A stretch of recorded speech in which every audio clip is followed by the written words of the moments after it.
What's up, guys? It's Droozle. I'm going to do a little video here for the weekend. It's going to be a rebuild of the capture PC I did maybe like a month ago, I guess, with the AverMedia capture card.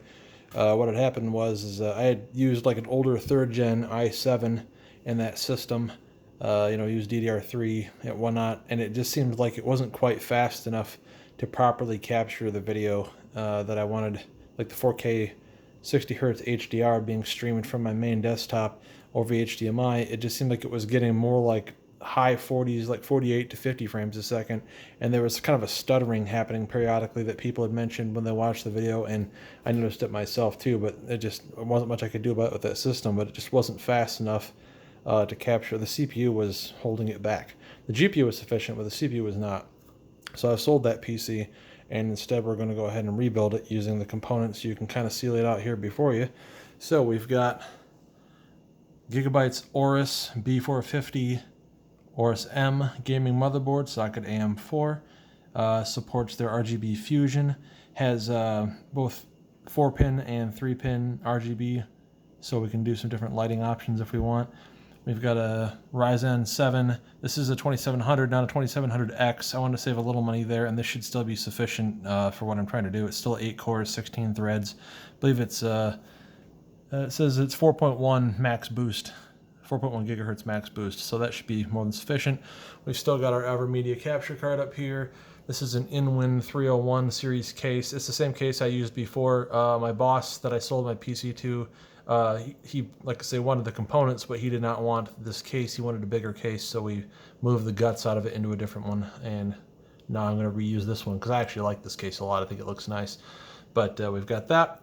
We've got a Gigabyte RTX 2060. It's the mini ITX version of the card. It was the same price as the bigger card, and it should fit a little bit nicer into this smaller case that we're using than a full-size card, although it's pretty marginal. The other one, I had the 1060 in there and it fit okay, but it was close to bumping up against like some of the fans and so forth on the front, so this will give me a little bit more room to work. The review said that the smaller one cools just as well as the bigger one. I don't know if that's true or not, but that's what they said, so that's what we've got for video card. We've got Patriot Viper RGB memory. This is DDR4, 3000 megahertz, 16 gigabytes of that. I had some of this before in a different machine I had in my living room for a while. That one where I used that Fantex case, if anybody has watched that video.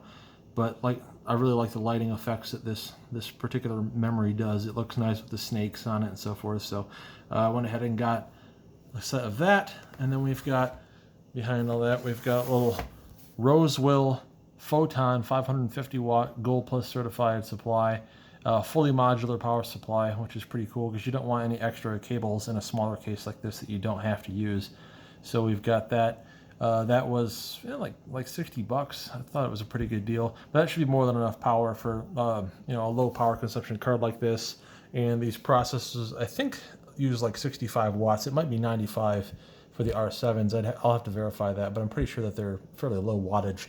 So, I mean, a 550 watt supply for a single GPU and a not super high wattage processor should be more than sufficient to do this little setup here. And then finally, I've got this SSD from a company called Sunbow, which I've never heard of before, but I actually got it a couple weeks ago, and I was using it with Windows 7 on it for a little while on a different machine. And it works fine. I got it for like $30, and it's 480 gigabytes. Had good reviews, so far I haven't seen a problem with it, but for 30 bucks I figured it was worth the try.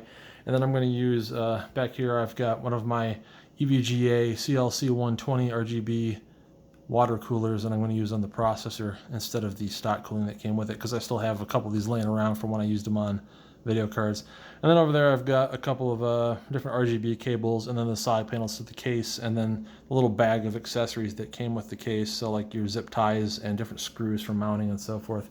With that said, I'm going to go ahead and start opening these things up individually, and we can kind of see what came in each box, and then we'll do the build. Be right back. Alright, first I'm going to go ahead and open up this lovely little set of memory. Like I said, I've had this before, so I already know what it looks like, but it's really nice looking stuff. Some of you who have watched some of my older videos will have seen kind of how it looks, but so they got the nice cool snake emblem on each side here, which is, I think that's, I don't know, I like that kind of thing. It's a little bit little bit gauche, I guess is the word for it, but I dig it. So not much to see here yet until it lights up, but these have a lot of lighting options. You can kind of see what they look like from the box, where they can be multiple colors at one time versus just doing like switching from like all red to all green to all blue. It kind of can do rainbow stripe patterns and all kinds of things that can all be lit up at once, so they can look pretty interesting. Maybe I should have got the white ones because they would have gone with the case better, but whatever, I don't care that much.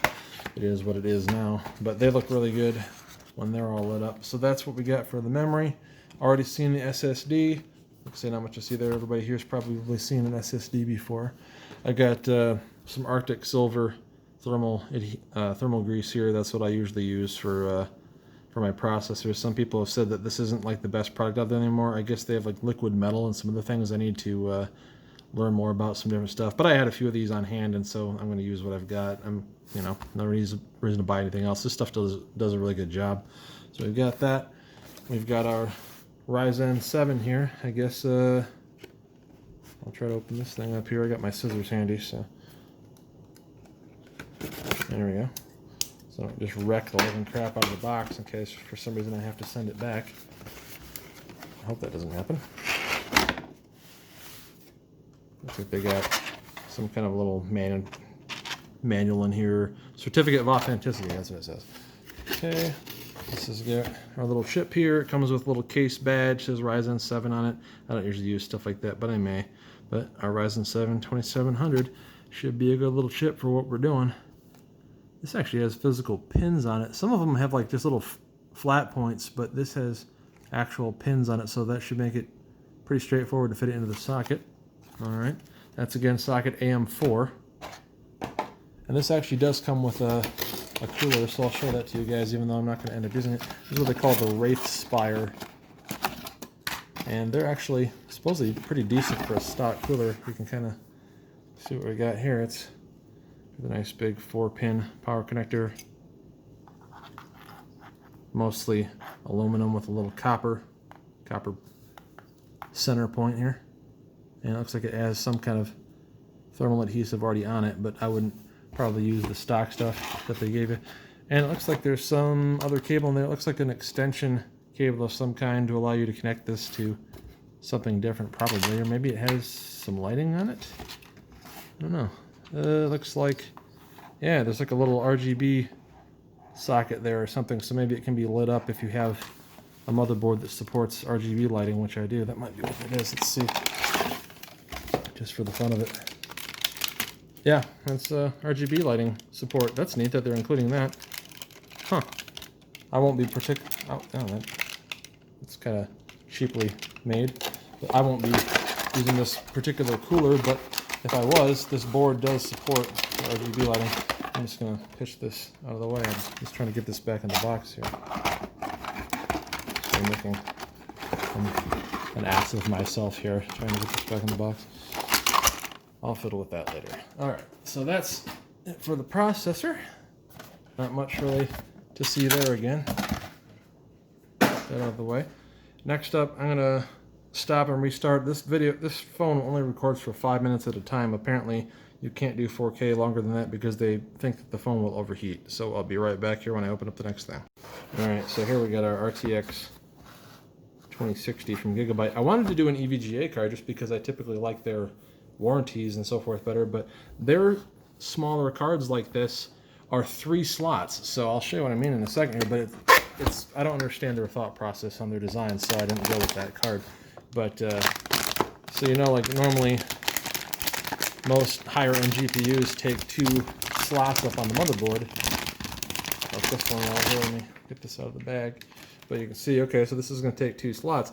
EVGA, all theirs take 3 slots except for their normal length. They have some that are longer cooling. They're still the same physical PCB, but like I say, the fan will extend out like twice as long. But those ones were more expensive for one thing, which I didn't care about that much. They're like another 20-30 bucks more. So I was going to get one, and then they were out of stock for like the next 2 or 3 weeks, and I wasn't going to wait that long to do something. So this, what the heck, I got a Gigabyte motherboard. I figured I'd get a Gigabyte video card as well, and everything would be sort of matching, so that's fine. Let's see if we get anything else in the box of note. Just like you get a driver disc, which nobody would probably use.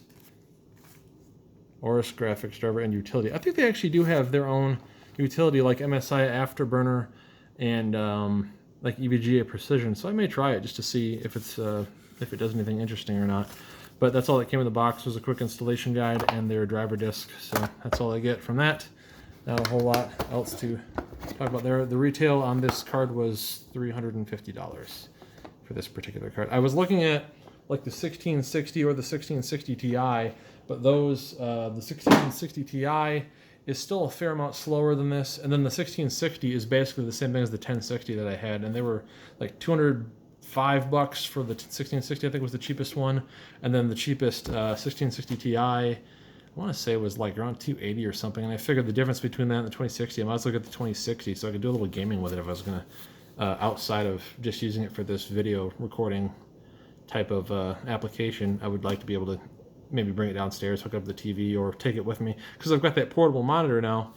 You know, and with this being a fairly small form factor PC, it wouldn't be that big of a hassle to take it with you, and then also have the monitor, you know, take the monitor and take this PC with you. You know, just nice to have a smaller machine. But this is our motherboard, the Aorus B50 Gaming N series. I like Aorus boards. I think they look really nice.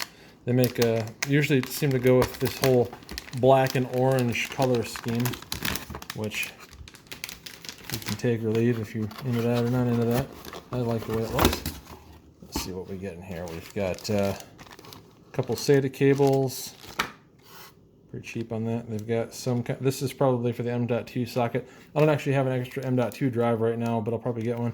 Yeah, see, this is like the little stand that you'd mount the M.2 drive onto, and then this is the screw that you'd tighten it down with. They actually, I think it's funny that they got to give you a whole big plastic bag for each one, you know?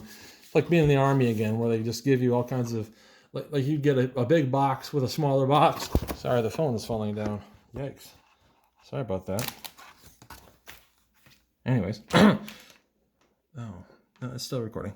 So you get a big box with a smaller box with a screw inside, like 4 little bags, you know. But here's the motherboard, driver disc, pretty standard for something like this. You got your installation manual. And we've got our I/O shield, which is kind of nice. It says Aorus on it. It's nice and black. Most of them are kind of just crappy looking chromed out aluminum or whatever, so I like how that looks. Got a case badge. So pretty standard kind of stuff to come with a motherboard, and then we'll look at the motherboard itself here in just a second. Be right back. Alright, so I've got that out of the box. Sorry about nearly knocking the camera over there a minute ago. Nice looking board, really slick layout. Like I say, just kind of like the black, and it's a little bit of a brown PCB. I'm not sure if I care for that so much. I almost wish the whole thing was black, but whatever. But you got your AM4 socket, you got your single 8-pin CPU connection, your standard 24 volt, or 12 volt, sorry, 24 pin power connection over here for the motherboard's power. We've got fan header down here. This is one of our RGB headers in the center here. It says LED CPU. Maybe, and then they've got a couple different down here that this is the, okay, so this is our digital RGB. Now this is like a 5-pin RGB. I'm gonna have to figure out what that is, because normally there's just like your 3-pin, and then here we got the 4-pin, but there's a 5-pin down here that also says it's 12 volt. Maybe one of those is just the ground or something like that. I don't know. I don't know what the W is for. Interesting. I'll have to look into the manual and figure that out.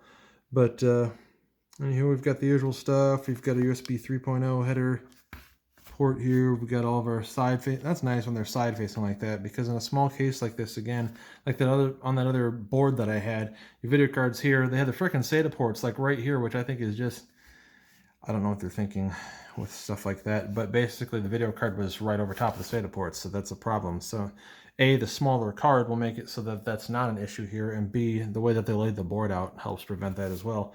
But you got your M.2 socket here. I don't know why, I think they include the other one because if you have like one of the smaller NVMe drives or M.2 drives, like it might be only out to here, and then you have like there's a little socket there that you can screw in that stand on, and then put in your drive and then cinch everything back down, but we're not going to use one of those right now. But the way I'm going to do this is my video card will go here and the capture card will go into this, because this is actually only a 4x port anyway. I think it's just for people who, you know, like have a low-end card they wanted to throw in there for additional monitors, or in my case, that capture card uses 4 PCI Express 2.0 lanes and should work fine out of this socket. If it doesn't work, I'm going to be really bummed out, but it should. So anywho, we've got another system fan header up there, and I'm not seeing a whole lot other system fan headers. It's sort of bummer. Okay, so there's another one over here, and then in the case of my AIO cooler, it's got 2 of its own that come right off of it, and I think it's powered from a SATA connection. Whatever, I'll hook it up here in a minute. But suffice to say, what do we got here on the side? Let's look at the I/O. We've got our old serial mouse keyboard output. We've got a couple USB 2.0s.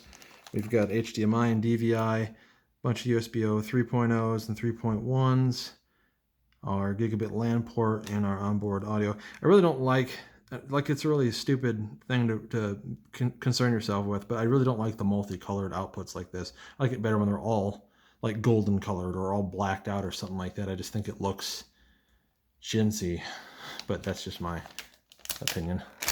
Not really that important, just a personal aesthetic kind of thing.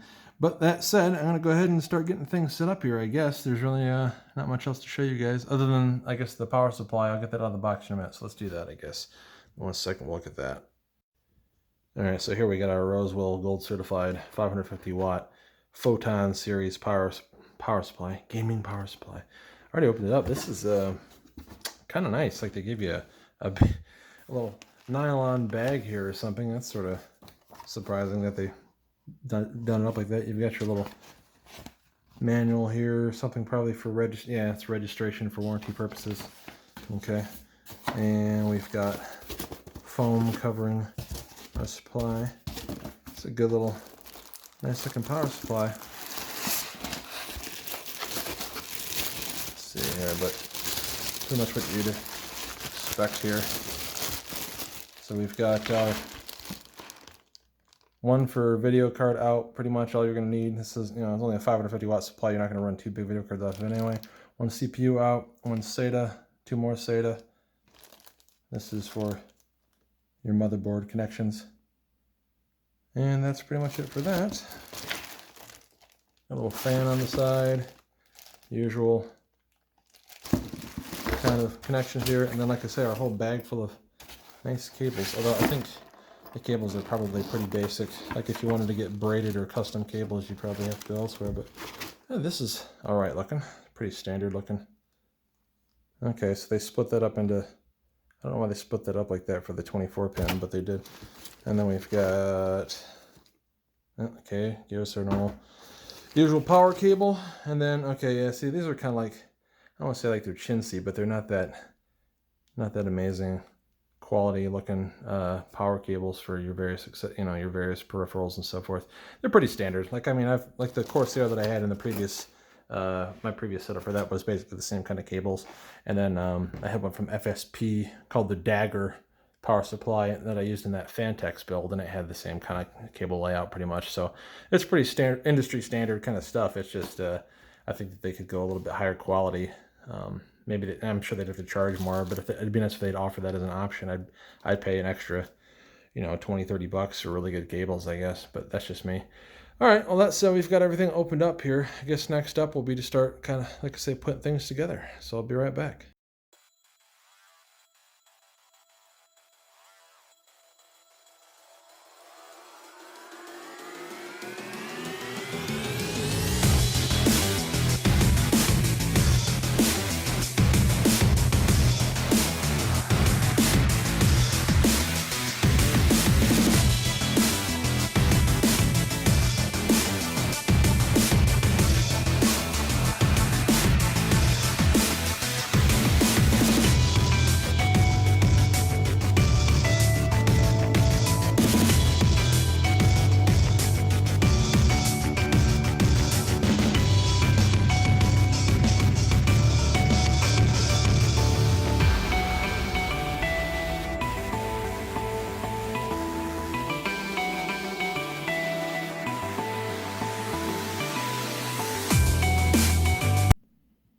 All right, you can see we've got our CPU cooler finally installed here.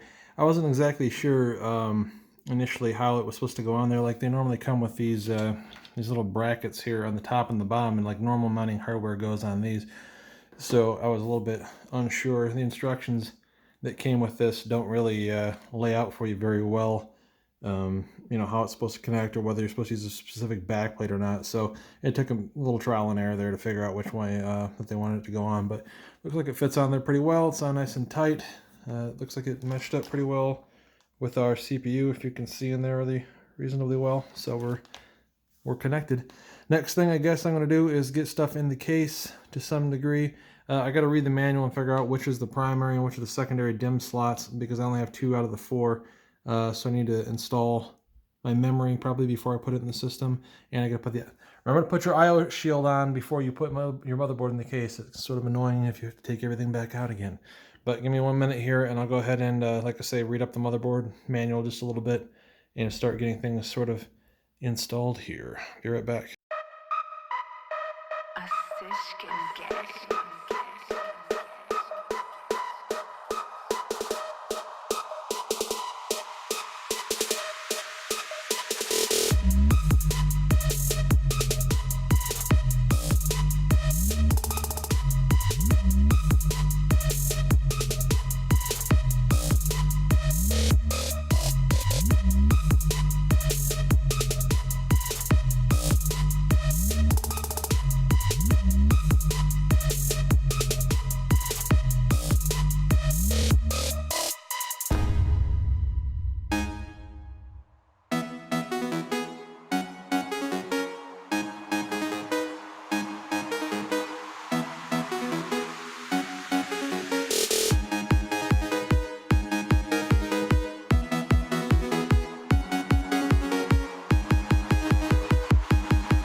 So we've got the gist of it all put together here. Hopefully it was you were able to see it pretty well. I'm using 2 different cameras, so like I said, hopefully you can see you were able to watch the process of setting it up pretty reasonably. But most people that watch these videos have built computers before, so I'm not particularly great at wiring, so I apologize for the shitty quality of that. I will try to do a better job eventually and try to route things a little bit better. I just want to make sure it works. So I'm going to fire it up here in a minute and just, like I say, see if it powers on, everything lights up, and then I'll have to, of course, go install the operating system and all that good stuff before I continue beyond that. But everything's connected. Even the RGB, that's what I was doing in here, is hooking up. These two fans are, sorry, my cat's in here. These are analog RGB fans from Deepcool, so they should be able to be controllable with the motherboard software. Got a video card in there. The AverMedia card should light up, although it's not controllable by any software. It just, well, I'm running out of storage space on my phone, so it cut there for a second. So I just cleaned out some files, but I don't have a lot of time left. But I'm going to go ahead and fire this thing up. We're going to see how it looks. So I'll be right back in just a sec.